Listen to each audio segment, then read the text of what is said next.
Welcome to all my dear students. स्वागत है आपका अपने चैनल पढ़ाई लिखाई पे विद मी वीरेंद्र। तो आइए स्टूडेंट्स, आज हम देखने वाले हैं क्लास 8 का chapter number 16 crop production and management. ठीक है, ये 16 चैप्टर है, इसके क्वेश्चंस आंसर सॉल्यूशन हम यहाँ पे देखेंगे। तो आइए स्टार्ट करते हैं आज का chapter 16 crop production and management.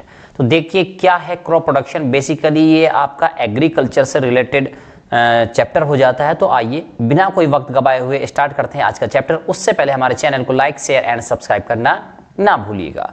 चलिए, पहला ऑब्जेक्टिव क्वेश्चन है। पहले कुछ ऑब्जेक्टिव क्वेश्चंस ले लेते हैं यहाँ पे। तो देखिए क्या है, पहला क्वेश्चन है, विच of the following statement is not true about organic farming. Organic farming के बारे में इनमें से कौन सा स्टेटमेंट सही नहीं है। ठीक है, तो क्या पूछ रहा है यहाँ पे, स्टेटमेंट सही नहीं, यानी गलत स्टेटमेंट को आपको आइडेंटिफाइड यहां पे करना है। Okay, it enhance water holding capacity. ये वाटर होल्डिंग कैपेसिटी को क्या करता है, एनहांस करता है, बढ़ाता है, इंक्रीज कराता है।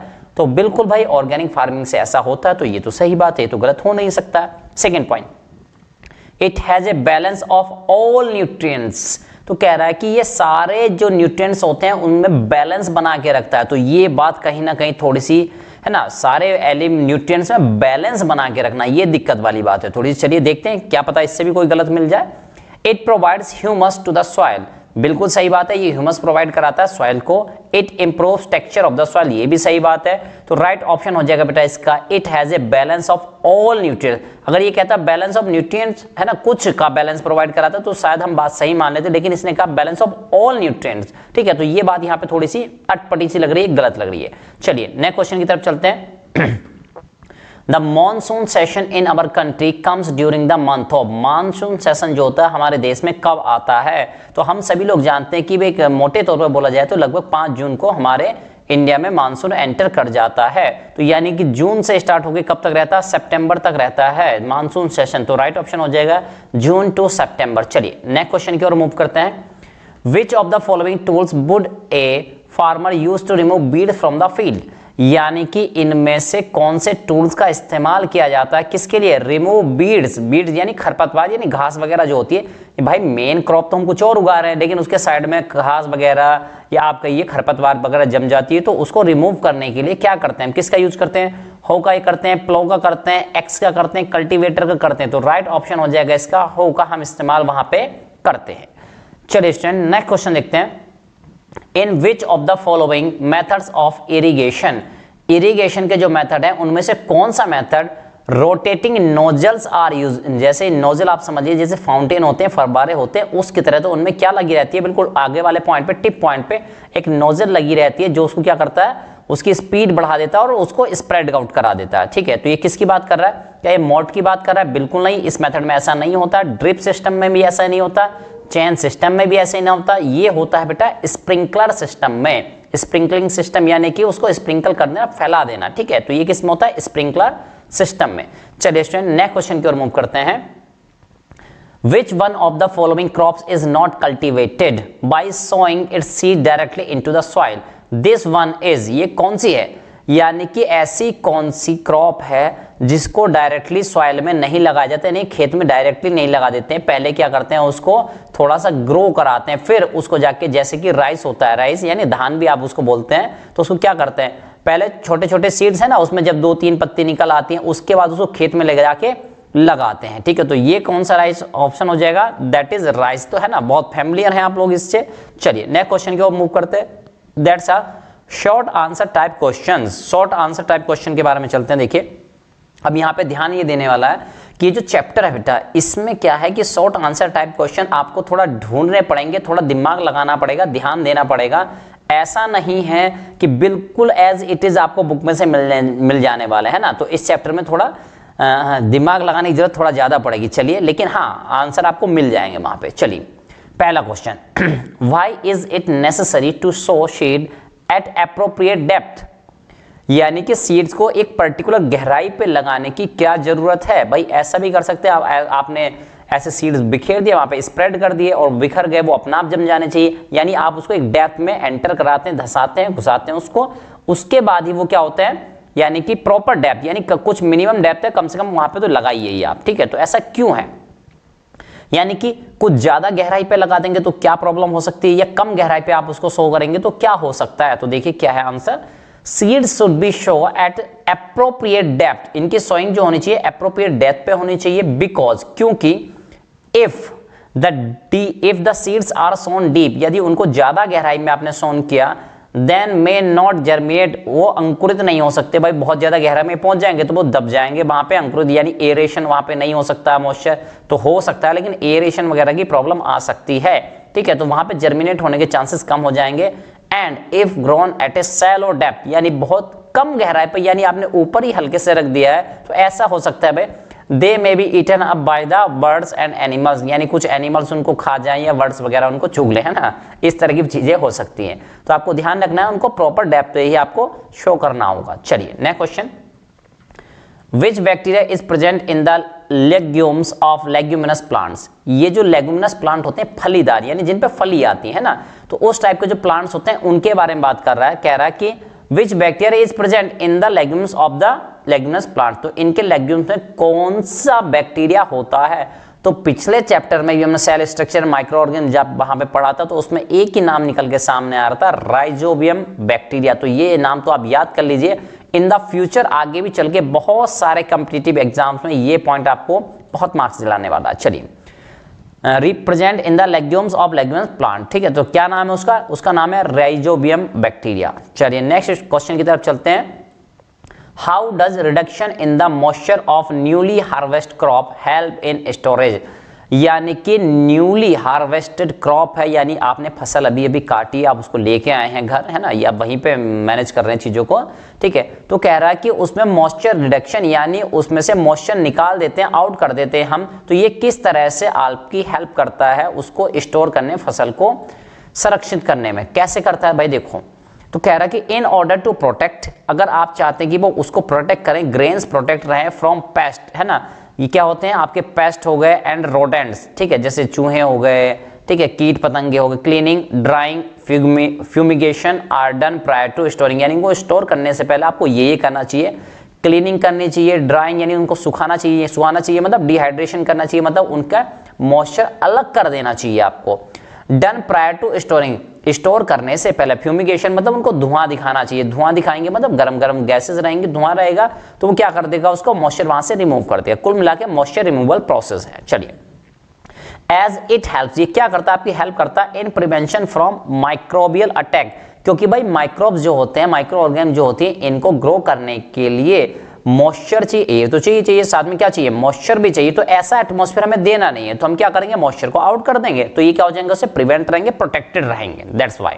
Okay next question, which kind of soil is the best for agriculture, किस टाइप की सॉइल बेस्ट होती है एग्रीकल्चर की। देखिए वैसे तो मैं इसका आंसर आपको बताने से पहले कुछ चीजें बता देता हूं, डिफरेंट टाइप की जो सॉइल्स होती है उन सब के लिए डिफरेंट यानी कि बहुत सारी क्रॉप्स हैं, ठीक है, अब ये अलग अलग टाइप की जो क्रॉप्स होती है, इन हर क्रॉप के लिए अलग अलग टाइप की आपकी कह सकते हैं आपकी जो सॉइल है वो बेटर हो सकती है, बट ओवरऑल अगर एक देखा जाए, एक जनरल वे में हम बात करें कि भाई क्या होगा, तो आपको ध्यान रखना है, sandy loam soil is consider as best soil for agriculture. कौन सी, सैंडी लॉम सॉइल को क्या माना जाता है, बेस्ट माना जाता है ना। ओवरऑल देख रहे हैं, इंडिविजुअल के लिए कोई डिफरेंट हो सकती है, पॉसिबिलिटी है, ठीक है, लेकिन हमें जब भाई कंडीशन दे दी कि एक वर्ड में आप आंसर दीजिए, तो हम इस तरह से कंबाइन करके हमने आंसर दे दिया। चलिए आगे चलते हैं, how can be separate healthier seeds from a mixture of healthy and weak seeds, यानी देखो भाई आपके पास कुछ सीड्स हैं, अब उन सीड्स में क्या है, कुछ डिफेक्टिव सीड्स भी हैं, ठीक है, और कुछ हेल्दी भी हैं, तो आपको उनमें से हेल्थी और डिफेक्टिव के मिक्सचर में से हेल्थी सीड्स को अलग करना, ताकि आप उनको क्या कर सको भाई, खेत में जाके लगा सको, बो सको उनको, ठीक है। तो क्या कहा जा रहा है, देखो कैसे करेंगे, एक सिंपल तरीका, put the seeds in the water, water को सीड्स को वाटर में डुबो दीजिए, एंड सी द सीड्स, और आप देखिए दैट फ्लोट ऑन वाटर, जो ऊपर तैरने लगेंगे, यानी जो हल्के होंगे वो तैरने लगेंगे। हल्के क्यों है, क्योंकि बैक्टीरिया या इंसेक्ट ने उन्हें खोखला कर दिया है, यानी वो बेकार हो चुके हैं, डिफेक्टिव हो चुके हैं, तो वो क्या आ जाएंगे, हल्के होने के बाद वो ऊपर आ जाएंगे वाटर, एंड एलिमिनेट देम, और फिर जब ऊपर आ गए तो उनको आप एलिमिनेट कर दिए, वहां से निकाल के अलग कर दीजिए, because these are faulty seed, वो क्या है, फॉल्टी सीड है, खराब है, यानी उनमें कोई ना कोई डिफेक्ट है वहां पे। चलिए next question, what are the various practices necessary for raising animals for food and other purposes. कह रहा है कि भाई देखो क्वेश्चन को ध्यान से समझना, क्वेश्चन अपने आप में ही सारे आंसर लिए होता है। देखो what are the various practices, ऐसी कौन सी प्रैक्टिसेस हैं, ये हमें क्या करना चाहिए, नेसेसरी यानी जो जरूरी हो, फॉर रेजिंग एनिमल्स, एनिमल्स को पालने के लिए, for food and other purposes, food वगैरह के लिए, भाई मिल्क वगैरह के लिए, इन सब चीजों के लिए हम पालते हैं, तो क्या क्या हमें करना चाहिए उसके लिए। तो कह रहा है कि देखो भाई वैसे तो बहुत सारी चीजें इसके आंसर में आ सकती है, लेकिन कुछ इंपॉर्टेंट 2-3 चीजें हमने यहाँ पे कहने की कोशिश की गई है। यहाँ पे प्रॉपर फूड ऑफ एनिमल्स, यानी उनके खान पीने का बहुत ध्यान रखें, जिस फूड की उनको रिक्वायरमेंट है उस टाइप का फूड उनको दें। प्रॉपर शेल्टर ऑफ एनिमल, यानी उनके लिए छत प्रोवाइड कराएं, शेल्टर एक आवास प्रोवाइड कराएं जहां पे वो रह सकें, ठीक है। प्रॉपर केयर ऑफ एनिमल्स, उनकी केयर यानी भाई उनकी तबीयत भी खराब हो सकती है ना, तो उस टाइप की बहुत सी डिजीज भी हो सकती है, तो उन चीजों का ध्यान रखना चाहिए। तो ये सारी चीजें करते रहना चाहिए, जैसे भाई इंसान की केयर होती है वैसे एनिमल की भी केयर हम लोगों को करनी चाहिए। चलिए, what precautions should be taken while spraying pesticides, यानी कि ये जो पेस्टिसाइड्स होते हैं, ठीक है, खरपतवार वगैरह होती हैं, ये जो होती हैं, इनको आपको क्या करना, प्रिकॉशंस क्या लेने चाहिए, कैसे भाई सावधानी बरतें। टेकन व्हाइल स्प्रेइंग पेस्टिसाइड, जब इनकी हम स्प्रे कर रहे हो, ठीक है, तो देखिए क्या करते हैं भाई, जब आप इनकी स्प्रे कर रहे हैं तो भाई ये क्या है, टॉक्सिन प्रोवाइड कराते हैं, थोड़ा सा जनरेट करते हैं, यानी कि ये बहुत ज़्यादा टॉक्सिन्स होते हैं। तो हमें इनको ऐसा नहीं कि आप इनहेल करे जा रहे हैं तो आप भी बीमार हो सकते हैं उस चीज़ से, तो है ना। तो क्या कह रहा है, कवर योर फेस प्रॉपरली, अपना मुंह कपड़े से ढक लें या किसी और चीज़ से, मास्क वगैरह भी चलने लगे आज तो, पहले तो कपड़े से ही लोग ढक लिया करते थे, ठीक है। बियर फुल स्लीव क्लॉथ, पूरी स्लीव के, पूरी आस्तीन के कपड़े पहने आप। Spray When wind velocity is low, यानी ऐसा ना हो कि आप स्प्रे कर रहे हैं, बहुत ज्यादा हवा चल रही है ना, वो आप घूम फिर के आपके चेहरे पे या आपकी ही ओर चली आ रही है, तो उन सब चीजों का भी ध्यान रखना चाहिए आपको, यानी फिजिकल फैक्टर्स का भी कुछ का ध्यान रखना। चलिए next, how do harvesting, threshing and winnowing is different from each other. तो यानी 3 चीज बताई गई है, हार्वेस्टिंग, थ्रेसिंग एंड विनोइंग, ये बता रहा है कि ये एक दूसरे से कैसे डिफरेंट है। तो आइए जानते हैं कैसे डिफरेंट है। देखिए भाई, process of cutting and gathering the crop is called harvesting, यानी जो क्रॉप होती है हमारी उसको कट करना, गैदर करना, इकट्ठा करना, ठीक है, यानी खेत में से जब काटते हो तो देखिए इस तरह से, जैसे किसान है गेहूं काट रहा है तो इस टाइप को, इसको क्या कहते हैं हम, इसको कहते हैं हार्वेस्टिंग, जैसे इमेज में आप देख पा रहे हैं। दूसरा है grains of cereals plants are separated from the rest of the plant, उसके बाद जब उनको ग्रेन्स को, सीरियल्स प्लांट्स के खासकर जब अलग किया जाता है बाकी सबसे अलग, यानी काट के तो ले आए, यानी जो प्लांट का बाकी हिस्सा है उससे अब अलग कर लीजिए आप, ठीक है, यानी कि उसका जो यूज करने वाला पार्ट है वो आप अलग कर लीजिए, बाकी जो वेस्ट पार्ट है उसको अलग कर लीजिए। तो इस प्रोसेस को हम क्या कहते हैं, थ्रेसिंग। तो आपने इस टाइप के थ्रेसर भी देखे होंगे, या आप कह सकते हैं इसको गेहूं गहाने की मशीन जो होती है, ठीक है, तो आप सभी लोगों ने शायद इसको देखा हो, मे बी। चलिए, separating grains from the chaff, ठीक है, और थर्ड बनता विनोइंग, तो उसमें क्या करते हैं, separating grain from the chaff. Chaff मतलब क्या होता है, सैफ या चैफ बोल लीजिए आप इसको, भूसा, तो उससे अलग करना, ये क्या कहलाता है आपका, ये कहलाता है हमारा विनोइंग। तो देखो भाई, पंखा चला के, हवा चला के इस तरह से उड़ाते हैं ना उनको, धान वगैरह को, तो आप समझ लीजिएगा इस टाइप से चीजें की जाती हैं। तो ये हो गया आपका पहला वाला, हो गया हार्वेस्टिंग, दूसरा हो गया थ्रेसिंग, और थर्ड वन हो गया आपका विनोइंग। तो इस तरह से आपको इमेज के माध्यम से अंतर समझाने की कोशिश की गई है। चलिए next question, observe the given picture, given picture को ऑब्जर्व कीजिए, देखिए, and complete the XYZ in the given statement. और गिवन स्टेटमेंट में एक मिनट वेट करेंगे थोड़ा, हाँ इसको थोड़ा करेक्ट कर ले, सेटलमेंट थोड़ा, ये ओके। चलिए अब कोशिश करते हैं आगे चलने की, जल्दी से आगे बढ़ेंगे हम लोग। तो देखो भाई क्या है, कह रहा है ऑब्जर्व द गिवन पिक्चर, इस गिवन पिक्चर को आप देखिए, यहाँ पे एक पिक्चर दिखाई गई है, देखो ये एक इमेज दिखाई गई है, तो आप वैसे तो जान चुके हैं कि भाई ये क्या है, ठीक है, पिछले चैप्टर में भी ये ऐसी चीज एक आई थी। तो कह रहा है observe the given picture and complete the XYZ in the given statement. इस स्टेटमेंट में X और Y और Z का जिक्र किया गया, तो आपको उसको पहचानना है कि भाई उसका नाम क्या है। पहला, organism which enrich the soil, ऐसी ऑर्गेनिज्म जो क्या करती है, सॉइल को रिच बनाती है विद न्यूट्रिएंट्स, न्यूट्रिएंट्स से, और कॉल्ड यानी उसमें न्यूट्रिएंट्स का अमाउंट बढ़ जाता है, तो उसको क्या कहते हैं हम, उसको कह रहे हैं एच। तो हमने एक नाम सुना था राइजोबियम बैक्टीरिया, तो वो जो बैक्टीरिया है, वो जो माइक्रो ऑर्गेनिज्म है, उसका नाम क्या है, राइजोबियम बैक्टीरिया है उसका नाम, ठीक है। चलिए नेक्स्ट, कह रहा है they are used for specific crop, वो किसी पर्टिकुलर टाइप की क्रॉप्स के लिए इस्तेमाल होते हैं। प्लांट्स सच एज वाई, तो वाई प्लांट्स के लिए यूज होते हैं। अब उसका नाम बताना है आपको, तो उसका नाम था लेग्यूमिनस प्लांट्स, ठीक है, फलीदार, ठीक है। दे मेनली सप्लाई जेड न्यूट्रिएंट्स, वो कौन सा न्यूट्रिएंट सप्लाई करते हैं, तो हम सभी जानते हैं कि वो नाइट्रोजन की सप्लाई करते हैं। तो ये very very very basic question था जो पिछले चैप्टर से शायद उठा के यहाँ पे रख दिया है। यहाँ पे भी वैसे थोड़ा सा नाइट्रोजन फिक्सेशन वाला पोर्शन जो था वहां पे आपको क्वेश्चन का आंसर मिलेगा। चलिए next question, identify the following tool and mention it use.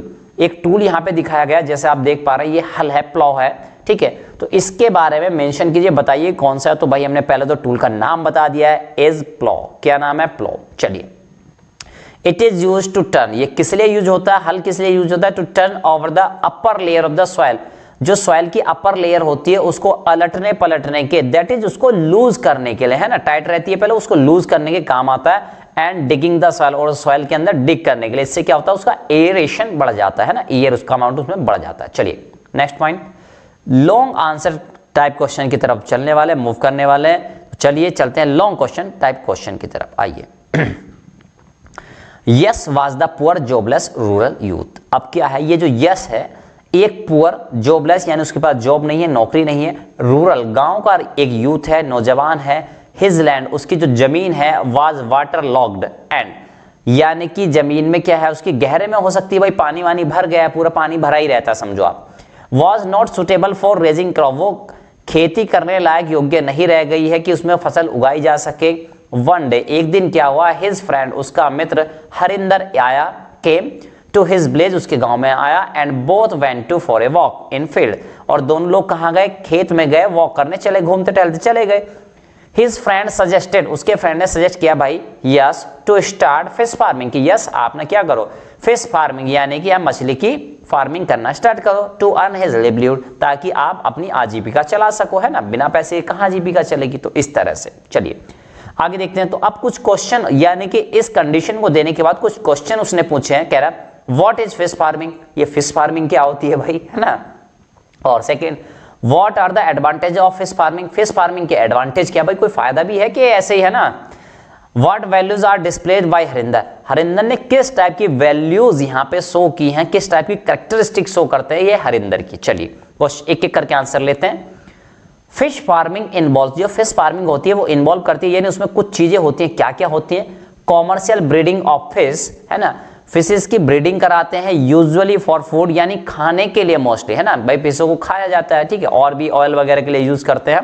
In fish tank, जैसे कि फिश के टैंक हो गए, ठीक है, बड़े से टैंक बना लिए, और आर्टिफिशियल एनक्लोजर कोई बना लीजिए, बंद जगह कोई बना लीजिए, सच एज फिश पॉन्ड, है ना, तालाब भी हो सकते हैं, गाँव वगैरह में छोटे मोटे तालाब होते हैं, वहां भी आप ये काम कर सकते हैं। Next, the farmed fish provides, ये जो फार्मिंग की हुई जो फिश होती हैं, इनसे क्या होता है, यानी ये दूसरे क्वेश्चन का आंसर है। देखिए दूसरा क्वेश्चन था, what are the advantage of fish farming, fish farming के एडवांटेज क्या, उसके बारे में बात कर रहे हैं। जो फार्म फिशेज होती हैं provide high quality protein for human consumption, यानी ऐसा नहीं है कि भाई तालाब ने आप में क्या कर दिया, ऐसी मछलियां छोड़ दी, कुछ भी जो मिल जा रहा है खा रहे, नहीं, जब आप फार्मिंग करते हैं तो उनको प्रॉपर न्यूट्रिएंट खाने पीने का भी आप ध्यान रखते हैं। तो कह रहा है कि उसमें high quality of protein obtain होता है हमसे, ठीक है, मछलियों से हमको, ठीक। It may be used as an additional source of income, इसकी मदद से आपको क्या हो सकता है, एडिशनल सोर्स ऑफ इनकम हो जाएगी, है ना। आप एग्जिस्टिंग फार्मिंग के साथ साथ अगर फिशिंग ये वाला काम भी आप कर रहे हैं, फिश फार्मिंग भी कर रहे हैं, तो चलिए। Selected fish species with desire characteristic can be raised, यानी कि ऐसा भाई तालाब है, खुला है, तो उसमें क्या होता है भाई, नेचुरली जो अकर हो रही है वहां पे पाई जा रही है, वो सब चीजें हो सकती हैं, लेकिन आपको ध्यान रखना है जब आप सेलेक्टेड फिश को, स्पीसीज को करोगे, तो आप जो बेनिफिशियल है आपके लिए उनको प्रीफर करोगे, ठीक है। तो आप जिस टाइप की फिश फार्मिंग कराना चाहते हो वहां पे फार्मिंग कर सकते हो, यानी आपके कंट्रोल में रहेंगी वो चीजें। चलिए नेक्स्ट क्वेश्चन, हाँ थर्ड पार्ट था इसी का। Harinder displays the following values, Harinder किस टाइप की वैल्यू शो करता है, तो देखो भाई वो जो वैल्यू शो करता है वो जान लीजिए। We should help each other, यानी हमको एक दूसरे की मदद करनी चाहिए, जैसे हरिंदर ने की, यस की, ठीक है। तो एक वैल्यू तो ये शो कर रहा है। Second value, we should use our knowledge, हमको अपनी नॉलेज का, अपने ज्ञान का इस्तेमाल करना चाहिए फॉर द बेटरमेंट, यानी कि अच्छे के लिए हमको उसका इस्तेमाल करना चाहिए। भाई पढ़े लिखे हो और अच्छे कामों के लिए अगर उसका इस्तेमाल नहीं कर रहे हो तो है ना, पढ़ाई लिखाई किस काम की फिर, ठीक है। तो इसलिए कह रहा है कि भाई अपनी नॉलेज का बेटरमेंट के लिए हमें इस्तेमाल करना चाहिए। चलिए नेक्स्ट, और हाँ अच्छा फ्रेंड तो है ही वो, ठीक है, अच्छी सलाह उसको दे रहा तो गुड फ्रेंड की भी कैरेक्टरिस्टिक वो शो करता है। Next long question number 2, figure shows the two crops, दो क्रॉप है, एक क्रॉप है ए, दूसरी क्रॉप है B, have been treated by manure, वो मैन्योर से ट्रीट की जाती है, ये न्यूट्रिशन उनको यहाँ से दिए जा रहे हैं, एंड केमिकल फर्टिलाइजर, जो ए वाला है उसमें हम मैन्योर यानी कि कह सकते हैं आप नेचुरल, ये मैन्योर जो होते हैं है ना ऑर्गेनिक मटेरियल से तैयार होते हैं, जबकि केमिकल फर्टिलाइजर मोस्टली क्या होते हैं आर्टिफिशियल तौर पे बनाए जाते हैं respectively. Keeping other environmental factor same, कह रहा है कि ए वाला जो है वो मैन्योर यूज करता है, दूसरा वाला जो है केमिकल फर्टिलाइजर यूज करता है, बाकी सभी चीजों को अगर सेम मान लिया जाए, बाकी सभी चीजों को क्या मान लें हम, अगर सेम मान लें, ठीक है। अब कंपैरिजन करके बताओ, कह रहा है कि कंपैरिजन करके बताओ भाई किस चीज में, ऑब्जर्व द ग्राफ, दोनों ग्राफ को ऑब्जर्व करो एंड आंसर द क्वेश्चन, और कुछ आंसर क्वेश्चन के आंसर दो। तो देखो भाई क्वांटिटी ऑफ अबेटमेंट और इधर दिखा है yield of the crop, yield मतलब आप समझ लीजिए प्रोडक्शन, ठीक है, कितना प्रोडक्शन होता है इस तरह से। चलिए तो देखिए पहला क्वेश्चन है, why does plot B so sudden increase, यानी बी प्लॉट जो है उसमें सडन इंक्रीज हो रहा है and then gradual decrease in yield, और उसमें फिर क्या हो रहा है प्लॉट बी में डिक्रीज हो रहा है, तो ऐसा क्यों है। तो देखो क्या कहा जा रहा है, sudden increase in the yield due to release nutrients, यानी जब भाई फर्टिलाइजर आपने डाल दिया है तो अब क्या होगा, उसमें क्या होना भाई, प्लॉट बी ये है ना केमिकल फर्टिलाइजर वाला, तो सडन इंक्रीज तो हुआ, लेकिन फिर क्या हो रहा है उसमें डिक्रीज भी हो रहा है, तो कह रहा है in yield due to release of nutrient, nutrition release हुए तो भाई यील्ड बढ़ गया, उसका प्रोडक्शन बढ़ गया इन हाई क्वांटिटी, बहुत ज्यादा अमाउंट में। Gradual decline in the graph represent decrease in the soil, यानी कि ये धीरे धीरे घटता जो चला जा रहा है, ये क्या है भाई, ये decrease in the soil fertility, यानी अब क्या हो गया भाई, आपने केमिकल फर्टिलाइजर डाल तो दिए उसमें, लेकिन क्या हुआ, अब ऐसा यूज करने से उसकी फर्टिलिटी क्या हो गई, सॉइल की फर्टिलिटी कम होती चली गई, जिसकी वजह से क्या हुआ, यानी आप कह लीजिए कि आपने केमिकल फर्टिलाइजर का ओवर यूज कर लिया, क्या किया आपने, ओवर यूज किया of chemical fertilizer and use of for a long time, अगर ज्यादा दिनों तक यूज करेंगे, लंबे टाइम तक यूज करेंगे तो सॉइल की फर्टिलिटी डिक्रीज हो जाएगी, जिसकी वजह से यील्ड घट जाएगा, ठीक है। तो ऐसा ही प्लॉट बी में दिखाया गया है। तो देखिए ये था हमारा प्लॉट बी, ये वाला है ना, पहले ऊपर गया फिर नीचे आया। चलिए question number B part, why is the highest peak in plot A graph delayed, कह रहा है कि ए जो है ये वाला ए प्लॉट जो हुआ, ये सॉरी ये हमने गलत बना दिया, ये ठीक है, ये ऐसे ऐसे ऊपर गया, यानी ये धीरे धीरे ऊपर जा रहा है, थोड़ा सा उससे नीचे रह जा रहा है, लेकिन फिर जाके लगभग कांस्टेंट सा हो जा रहा है ऐसा, ठीक है। तो कह रहा है कि ये ज्यादा ऊपर गया था, मतलब कि इसमें क्या है थोड़ा डिले हो गया, यानी उससे थोड़ा सा नीचे रह गया, ऐसा क्यों, ठीक है। तो कह रहा है मैन्योर्स रिलीज न्यूट्रिएंट्स स्लोली, जो मैन्योर्स होते हैं वो क्या करते हैं, रिलीज करते हैं न्यूट्रिएंट्स, कैसे, स्लोली धीरे धीरे, विद न्यूट्रिएंट्स यानी न्यूट्रिएंट्स की मदद से, ठीक है, thereby increasing soil fertility continuously, और उसकी वजह से क्या होता है, यानी सॉइल की परमानेंट आप कह लीजिए, यानी एक लॉन्ग समय के लिए उसकी फर्टिलिटी इंक्रीज हो जाती है। यानी कि आप समझिए केमिकल फर्टिलाइजर क्या होते हैं बेटा, अचानक से यील्ड तो बढ़ा देंगे क्योंकि न्यूट्रिशन तुरंत रिलीज करते हैं, लेकिन उसके बाद ज्यादा लंबे समय तक यूज करने से उनकी फर्टिलिटी डाउन हो जाती है। जबकि ऑर्गेनिक ले लो या नेचुरल ले लो, तो इसमें क्या है, मैन्योर ले लो, कंपोस्ट ले लो, इनमें प्रोडक्शन धीरे धीरे बढ़ता है और एक कांस्टेंट वैल्यू तक पहुंच जाता है, यानी बहुत उसकी फर्टिलिटी डाउन नहीं होती है उससे, है ना, यानी आप कह सकते हैं कि उसका साइड इफेक्ट कोई नहीं होता है। चलिए next, what is the reason for the different pattern of the two graphs, यानी ये दो अलग अलग जो ग्राफ बने हैं इनका जो पैटर्न अलग अलग बन रहा है, इसका कारण क्या है, व्हाट इज द रीजन। तो देखिए different patterns of two graphs represent that manure is beneficial, जो मैन्योर है वो बेनिफिशियल है, फायदेमंद है, फॉर लॉन्ग ड्यूरेशन, देखो वो किसके लिए, लंबे समय तक के लिए, in the yield tends to remain high, और लंबे समय तक यील्ड जो रहता है, प्रोडक्शन जो रहता है वो हाई रहता है, ठीक है, किसके केस में, मैन्योर के केस में, यानी ऑर्गेनिक वाले के केस में। चलिए नेक्स्ट, थर्ड का a farmer found that chenopodium and amaranthus are also growing along with paddy, paddy यानी कि राइस हो गया, यानी आप कह रहे हैं कि पैडी के साथ में कुछ और भी चीजें हैं जो ग्रो हो रही हैं, जो और भी चीजें हैं वो ग्रो हो रही हैं साथ में फील्ड में, खेत में। What are such plants called, ऐसे प्लांट्स को हम कहते क्या है वो बताइए। How does the presence of these crops affect the crop yield, यानी देखो भाई मेन क्रॉप आपने कोई उगाई, आपने लगाया, लेकिन उसके अगल बगल में 2-4 प्लांट अलग टाइप की कैटेगरी भी कुछ उगने लगी, जो नाम दिया इसने नंबर 1 ये है और दूसरा नंबर ये है, तो इनको कहते क्या है। और इस तरह से क्रॉप का यील्ड जो हम उगाना चाहते हैं, जो हमारी मेन क्रॉप थी, उस पर क्या इफेक्ट पड़ने वाला है ये बताइए। देखिए क्या है लिस्ट, और हाँ दूसरे में क्या है, list any 4 methods for controlling and preventing the growth of such plant, और इनको कंट्रोल करने के लिए, ग्रोथ को रोकने के लिए हमें क्या मेथड्स अपनाने चाहिए वो भी बताइए। चलिए बताएंगे, क्यों नहीं बताएंगे। चलिए आंसर, पहले वाले का आंसर, द अनवांटेड प्लांट, जो अनचाहे होते हैं, जिनको हम नहीं चाहते, हम तो मेन क्रॉप चाहते हैं ना, which grow along with the crop, जो कि क्रॉप के साथ उग आते हैं, उनको, जैसे कि चैनोपोडियम, जिसको हम बथुआ भी कहते हैं ना, आजकल बथुआ चल रहा है, आज के मौसम की बात करें सर्दियों में बथुआ आता है, जिसको हम रोटी में या पराठे वगैरह बनाने में यूज करते हैं, ठीक है। और एमेरंथस, जिसको हम चौलाई के नाम से जानते हैं, और कॉल्ड बीड्स, इनको क्या कहते हैं, बीड्स या खरपतवार भी कह सकते हैं। तो सारी खरपतवार जो होती है, यानी घास वगैरह जो होती है, ऐसा नहीं कि सब हार्मफुल होती है, कहीं किसी किसी का हम यूज भी कर लेते हैं, और बथुआ उन्हीं में से एक है, चौलाई भी उन्हीं में से एक है। दे कंपीट विद द क्रॉप, वो मेन क्रॉप के साथ कंपीट करते हैं, ठीक है, यानी उनमें होड़ लग जाती है। For air water and nutrition, यानी कौन ज्यादा ले, और जो ज्यादा ले लेगा वही कर जाएगा ग्रोथ, यानी वाटर के लिए, न्यूट्रिशन के लिए, सनलाइट के लिए, and are harmful for the main crop, main crop के लिए हार्मफुल होते हैं ना भाई। देखो हमारे लिए हो सकता है बथुआ इंपॉर्टेंट हो, चौलाई इंपॉर्टेंट हो, हम खा लें उसको, लेकिन जो मेन क्रॉप है उसको तो नुकसान ही पहुंचाएंगे ना बेटा, ठीक है, इस तरह से। चलिए next, crowd out Beed with the thick lawn cover, यानी उनको हटाएं कैसे, प्रिवेंट कैसे करें, तो कह रहा crowd out Beed with thick lawn cover, ठीक है, यानी एक कवर लगा दें आप उसके ऊपर, हो द टॉप सॉइल, यानी हु का ये टॉप सॉइल अलग अलग हो गया है, यानी कि आप क्या करें भाई, यानी कि जैसे कुदाल होता है, फावड़ा होता है, इन सब चीजों से क्या करें, उसको जोत दें या उसको रिमूव कर दें, यानी कहते हैं उसमें खुरपा लगा दें या खोद दें उसको हल्का हल्का, ताकि उसको मिट्टी को, मतलब उसमें खुरपा लेके ऐसे मिट्टी में एंटर कर उसको पलट दें, तो इसकी जड़ जो होती है खरपतवार की ऊपर होगी तो पलट जाएंगी, तो वो सूखने लगती है, जिससे मेन क्रॉप हमारी फिर ग्रो करने लग जाएगी।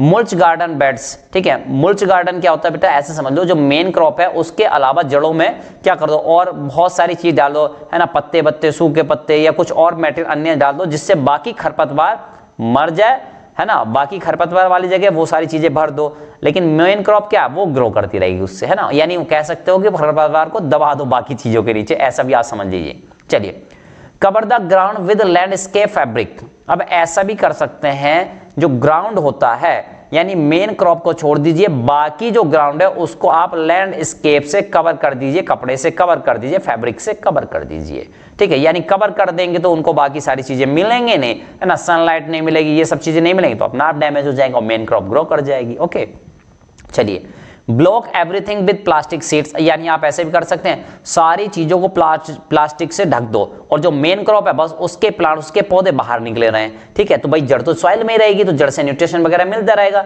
और पौधा बाहर रहेगा तो फोटोसिंथेसिस भी कर पाएगा, तो मेन क्रॉप ये कर पाएगी, बाकी सबको प्लास्टिक से क्या कर दें आप, कवर कर दें, ये कह रहा है। तो अच्छा आइडिया, लेकिन भाई क्या है, थोड़ा हैसल है, मतलब कि बहुत ज्यादा लेबरस हो जाएगा ये, है ना, ऐसा कह सकते हैं। यूज बायोलॉजिकल कंट्रोल, कुछ बायोलॉजिकल कंट्रोल भी होते हैं, such as insects and animals, यानी कुछ एनिमल्स ऐसे होते हैं जो इन पर्टिकुलर टाइप की खरपतवार को, घास वगैरह को खा जाते हैं, तो उन इंसेक्ट्स का या एनिमल्स का, यानी दुश्मन का दुश्मन दोस्त होता है, उनको भी आप यूज कर सकते हैं।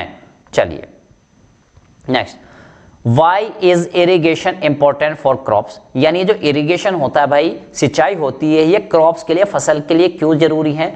Describe in brief any 4 different kind of irrigation system adopted, यानी किन्हीं 4 इरिगेशन सिस्टम को आप, हम जो अपनाते हैं उनको हमें क्या करना है, एक्सप्लेन भी यहाँ पे करना है, ठीक है, चलिए करते हैं। चलिए पहले आंसर दे देते हैं फर्स्ट क्वेश्चन का, all crops and seeds need water to grow, यानी हर भाई फसल को क्या है, सीड्स को, बीजों को क्या चाहिए, उनको वाटर चाहिए ग्रो करने के लिए। इरिगेशन, अब देखो 24 घंटे बरसात तो होती नहीं है, हर सेशन में बरसात तो होती नहीं, पानी कहां से मिलेगा उनको फिर, है ना, तो irrigation is the process of water supply, ये वाटर सप्लाई करने का मेथड है, प्रोसेस है, टू द सॉइल को, artificial mean, by the means of artificial, यानी ये कृत्रिम तरीके से, नेचुरल तरीके से नहीं, आर्टिफिशियल तरीके से, for the growth of seed sown और क्रॉप, यानी कि जो हमने सीड्स वगैरह बोए हैं, क्रॉप फसल लगाई है, उनको ग्रो कर सकें वो, ताकि यानी उनके रिक्वायरमेंट को फुलफिल करने के लिए एक आर्टिफिशियल मेथड हो जाता है। चलिए next, methods of irrigation. Irrigation के मेथड कौन कौन से हैं? तो भाई देखो कौन कौन से मेथड है, कुछ ट्रेडिशनल मेथड है, कुछ मॉडर्न मेथड है। ट्रेडिशनल यानी पुराने टाइम में हम जो यूज करते थे, है ना, हो सकता है कहीं जगह पे आज भी यूज होते हो, लेकिन अब मॉडर्न मेथड भी आ गए कुछ। तो देखो भाई ट्रेडिशनल मेथड में क्या था, मोट और पुली सिस्टम, ढेकली, चैन पंप, रहट। ठीक है, तो रहट का नाम आपने सुना होगा, ठीक है, चैन पंप का नाम आपने सुना होगा, मोट और पुली सिस्टम भी सुना होगा शायद। और आज के जमाने के हैं sprinkler method, drip irrigation method. ठीक है, तो इनमें से कोई से चार, यानी हम सोच रहे हैं तो दो इनमें से कर देते हैं, दो इनमें से एक्सप्लेन आपको कर दे रहे हैं। चलिए क्या होते हैं, देखो भाई मोट और पुली सिस्टम को जानते हैं भाई क्या होता है। मोट और पुली system, it is a manual irrigation method, यानी मैनुअली किया जाता है। ठीक है, मतलब देखो आपको ये कुआं टाइप का एक दिखाई दे रहा है, और यहाँ पे है ना एक ये लगी है रॉड सी, और इस पर रस्सी से लिपटी हुई दिखाई दे रही है। तो भाई ये बाल्टी नीचे जाएगी, हम इसको पकड़ के ऊपर खींचेंगे, यहाँ पे पुली लगा सकते हैं। यानी पुराने टाइप के कुओं से पानी खींचने का जो प्रोसेस होता है बिल्कुल वैसा ही है, समझ लीजिए आप। ठीक है, तो पानी खींचेंगे और बगल में खेत है, वहां से निकाल निकाल के खेत में डालते रहेंगे, तो भाई खेत में पहुंचता रहेगा। तो इतना स्लो, अब आप सोचेंगे सर क्या इतना तो बहुत दिनों हो जाएगा। जी हाँ, पहले ऐसे ही है ना सिंचाई का काम किया जाता है, तो बहुत लेबरस काम हुआ करता था। ठीक है, अब आप समझ सकते हैं कि हमारे पूर्वजों ने कितनी मेहनत से खेती करते थे, सिंचाई करते थे, अन्न उगाया करते थे। चलिए, water is directly taken out of the wells, कुओं से पानी सीधे निकाल लिया जाता है with the help of a pulley, यानी एक पुली की मदद से, and it is used to irrigate the field, और फील्ड को इरिगेट करने, सिंचाई करने के लिए काम में लेके आते हैं उसको। ठीक, चलिए नेक्स्ट, रहट सिस्टम। ठीक, रहट सिस्टम बहुत फेमस है, आप अपने अंकल से, फादर से, दादाजी से, ग्रैंडफादर से ये सब चीज़ें जान भी सकते हैं कि रहट क्या होता है। वो आपको बहुत डिटेल में ये सारी चीज़ें बता देंगे, लेकिन फिलहाल आप समझ लीजिए कि भाई देखो यहाँ पे एक व्हील लगा है, एक चक्का ये लगा है, ये ऐसे घूमता रहता है, ऐसे घूमता है, और इसमें बकेट बाल्टी टाइप की लगी है। तो जैसे पानी के नीचे कुएं में नीचे जाता है तो बाल्टी भर जाती है, और जैसे ऊपर आता है तो देखो इससे पानी गिरता हुआ आपको नजर आ रहा होगा, तो ऐसे पानी गिरने लगता है यहाँ पे एक वेसल में स्टोर करके, और धीरे धीरे इसको पाइपलाइन के थ्रू आप इसको पहुंचाते हैं खेत में। ठीक है, उसको चलाते कैसे थे, इधर ये बैल हुआ करता था, बैल या कोई भी एनिमल, हॉर्स वगैरह भी आप ले सकते हैं, तो ये इसको चक्के को ऐसे घुमाता रहता था, तो इसी की मदद से ये चक्का घुमा करता था, तो इस सिस्टम को कहते थे रहट। चलिए अब साइंटिफिकली कुछ है ना भाई, इमेज देख ली, कुछ समझ लेते हैं क्या। Water is drawn out of wells, water को पानी से वेल से कुओं से बाहर निकाला जाता था बाय द एनिमल्स, एनिमल्स की मदद से। भाई इंसान करता तो थक जाता, अब बैल करेगा, भाई शक्ति ज्यादा होती है एनिमल की, तो उसको हम इस काम पे लगा दिया करते थे। Which are connected to a wheel, जो कि एक पहिए से कनेक्ट होता था। Animals move and rotate, animals के है ना ये सर पे लकड़ी लगा दी जाती है, और इसकी मदद से ये दिन भर घूमता रहता था। बेचारा क्या करता था, ये दिन भर घूमता रहता था।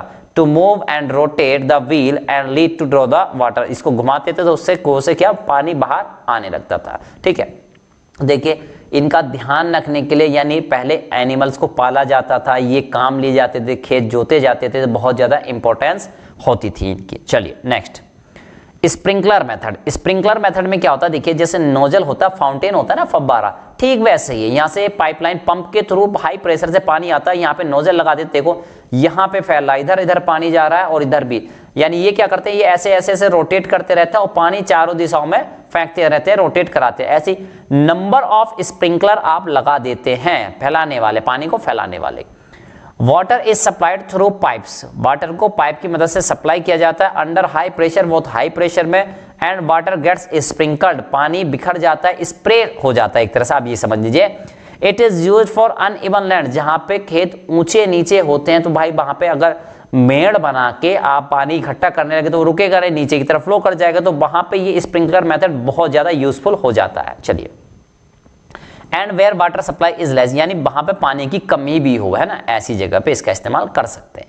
Next, drip irrigation method. Drip irrigation में क्या होता है, देखो भाई ये आपको प्लांट दिख रहा है, पौधा एक दिखाई दे रहा है, अब यहाँ पे करेंगे नीचे नीचे इनकी जड़ों के पास से एक पाइप गुजार देंगे और इसमें छोटे छोटे होल कर देंगे, तो यानी पानी जो टपकेगा, ड्रॉप वाइज जो टपकेगा, ड्रिप ड्रिप एक एक ड्रिप करके बूंद बूंद टपकेगा, तो वो सीधे पौधों की जड़ों में जाएगा, यानी कम पानी लगेगा और सीधे प्लांट्स को लगेगा, मेन क्रॉप को लगेगा, तो बाकी खरपतवार उगने के चांसेस भी कम हो जाएंगे और पानी भी ज्यादा बर्बाद नहीं होगा। ठीक है, इस तरह से। तो देखो क्या है इसमें, water is deliver at or near roots, बिल्कुल रूट्स के नियर ही ड्रॉप किया जाता है पानी को। In this method there is no wastage of water, यानी इसमें सबसे कम पानी की बर्बादी होती है, यानी लगभग ना के बराबर पानी की बर्बादी होती है। चलिए next point, fifth question, what are pest, pest क्या होते हैं, how can pest be controlled, ठीक है, इनको कैसे कंट्रोल किया जा सकता है, इन व्हाट वे, ना क्वेश्चन आप देख लीजिएगा नीचे छुप गया है हमारे नीचे, in what way are bio pesticides better than chemical pesticide,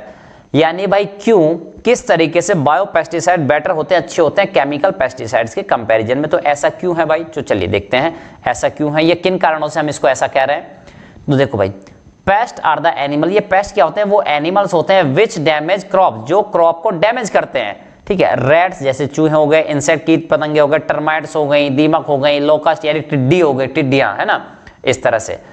most paste can be destroyed, इनको डिस्ट्रॉय किया जा सकता है ज्यादातर को यूजिंग केमिकल्स, केमिकल्स की मदद से, जिनको हम क्या कहते हैं, जिनको हम कहते हैं पेस्टिसाइड्स, जिनको क्या कहते हैं हम, पेस्टिसाइड्स कहते हैं। चलिए दूसरे पार्ट का आंसर देखते हैं इसका, बायो पेस्टिसाइड्स और केमिकल पेस्टिसाइड्स में डिफरेंस क्या होता है, तो देखो भाई जो बायो पेस्टिसाइड्स होते हैं दीज आर लेस टॉक्सिक, कम पॉइजनस होते हैं, कम हानिकारक होते हैं ये, दीज आर मोर, तो केमिकल पेस्टिसाइड ज्यादा टॉक्सिक होते हैं। दे डिकम्पोज क्विकली, ये जल्दी डिकम्पोज हो जाते हैं, डिकम्पोजिशन टेक लॉन्ग टाइम, इनका डिकम्पोजिशन ज्यादा समय लेता है। बायो पेस्टिसाइड्स ऑफन यानी अक्सर effective in very small quantity, ये कम क्वांटिटी में इफेक्टिव होते हैं, यानी कि आप कह सकते हैं कि बायो पेस्टिसाइड आप लगाएंगे तो छोटे से एरिया में ये काम करेंगे, बहुत ज्यादा दूर तक इनका इफेक्ट नहीं होता है, ठीक है, यानी ज्यादा एरिया कवर करना है तो ज्यादा क्वांटिटी में आपको बायो पेस्टिसाइड्स चाहिए होंगे। Okay, chemical pesticides often are effective in large quantities, okay very good. Bio pesticide are cheaper, ये सस्ते होते हैं जबकि केमिकल पेस्टिसाइड कॉस्टली होते हैं। चलिए ये कुछ डिफरेंस है जो बायो पेस्टिसाइड, और हाँ आप जानिए सीधी सी बात ये है कि बायो पेस्टिसाइड का साइड इफेक्ट ना के बराबर होता है और केमिकल पेस्टिसाइड का जो हार्मफुल इफेक्ट होते हैं वो कंपेरेटिवली ज्यादा होते हैं, तो हमको अवॉइड करने चाहिए केमिकल पेस्टिसाइड, उनका इस्तेमाल कम से कम करें, ना ही करना पड़े तो अच्छा है, बेटर है। चलिए next question, define crop rotation, crop का जो रोटेशन करते हैं उससे आपका क्या मतलब है, how is it done to increase, ठीक है, द यील्ड ऑफ क्रॉप, इसका इस्तेमाल आप क्रॉप का उत्पादन बढ़ाने में, यील्ड बढ़ाने में कैसे कर सकते हैं। Why is it called environment friendly, इनको एनवायरमेंट फ्रेंडली क्यों कहा गया है, चलिए जानते हैं क्वेश्चन का आंसर। तो पहले देख लेते हैं क्रॉप रोटेशन होता क्या है।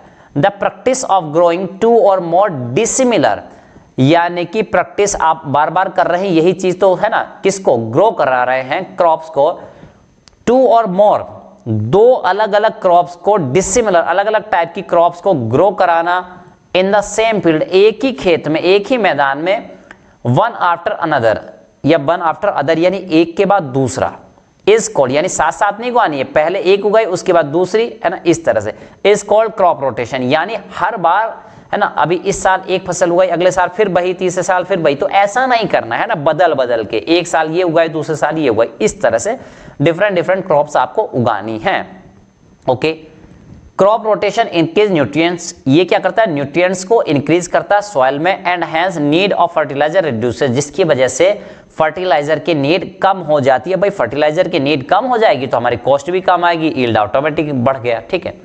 Crop rotation reduce the damage of crop by pest, यानी क्रॉप रोटेशन से क्या होगा, जो ये होते हैं पेस्ट की वजह से हमारी क्रॉप को डैमेज हो जाता है वो भी कम होने लगेगा, ठीक है, यानी कि फसल मैदान जो है, खेत जो है, उसमें डिफरेंट टाइप के न्यूट्रिएंट्स की कमी नहीं होने वाली है ना, क्योंकि एक फसल है वो एक टाइप की अब्जॉर्ब करेगी, दूसरी फसल है दूसरे टाइप की, यानी कि सबका बैलेंस बना रहेगा। चलिए नेक्स्ट क्वेश्चन, और rotation of crop restores the nutrients of the soil in A completely natural way, और ये सब नेचुरल तरीके से, प्राकृतिक तरीके से होता है, कोई केमिकल वगैरह तो हम यूज कर नहीं रहे, so it is called environment friendly, इसलिए इसको कहा जाता है एनवायरमेंट फ्रेंडली। अब आप समझ में आया कि इसको भाई एनवायरमेंट फ्रेंडली हम लोग क्यों कहते हैं, ठीक है, इसलिए इसको हम कहते थे एनवायरमेंट फ्रेंडली। चलिए आगे की तरफ चलते हैं, question number 7, long question number 7, दो पार्ट है इसमें, पहला पार्ट है differentiate between kharif crops and rabi crops, तो खरीफ और रबी की क्रॉप में आपको अंतर पता करना है। What are kharif crop more from,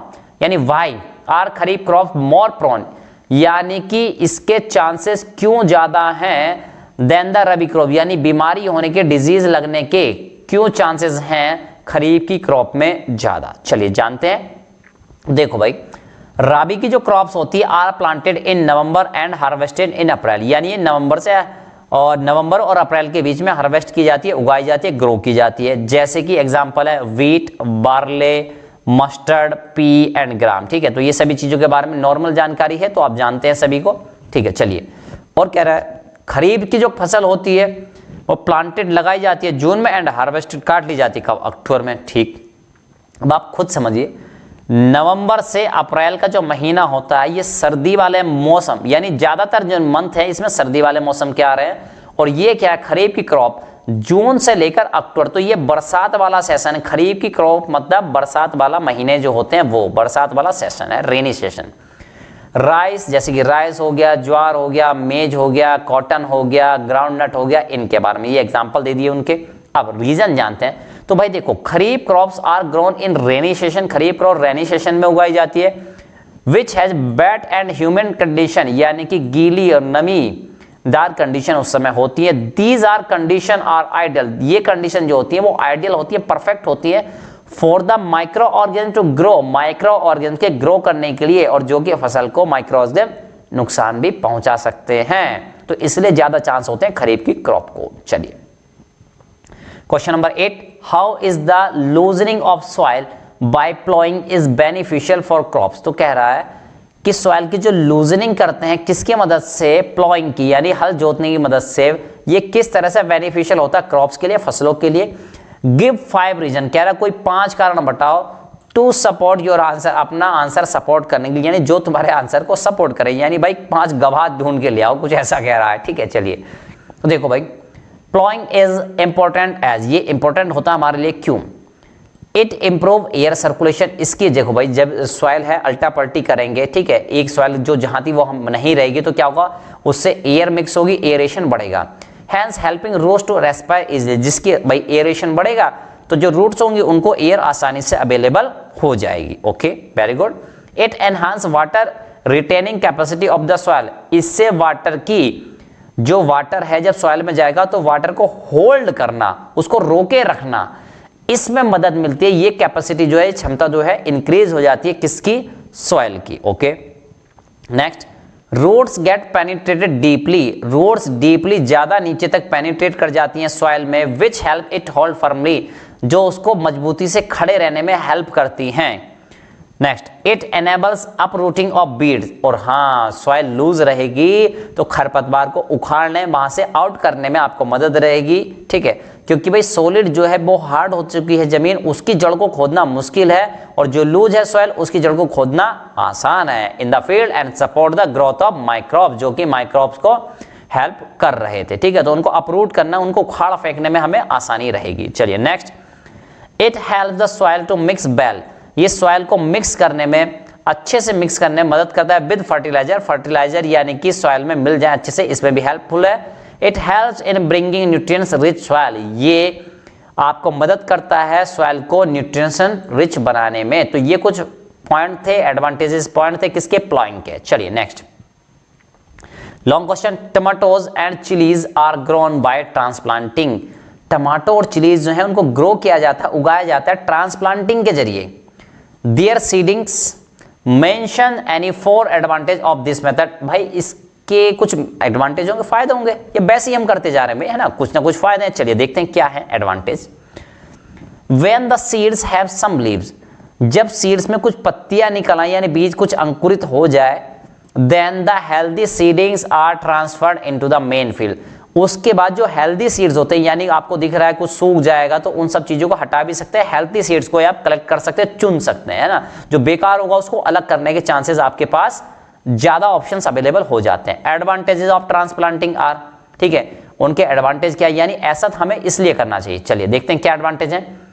transplantation enable selective cultivation, selective cultivation मतलब आप सेलेक्ट कर सकते हैं किसको लगाना, ट्रांसप्लांट करना है, किसको ट्रांसप्लांट नहीं करना, यानी हेल्थी वालों को डेफिनेटली हम करेंगे और अनहेल्थी को नहीं करेंगे, है ना। Next, transplanting promotes better penetration, transplanting promote करता है किसको? Better penetration of roots in the soil.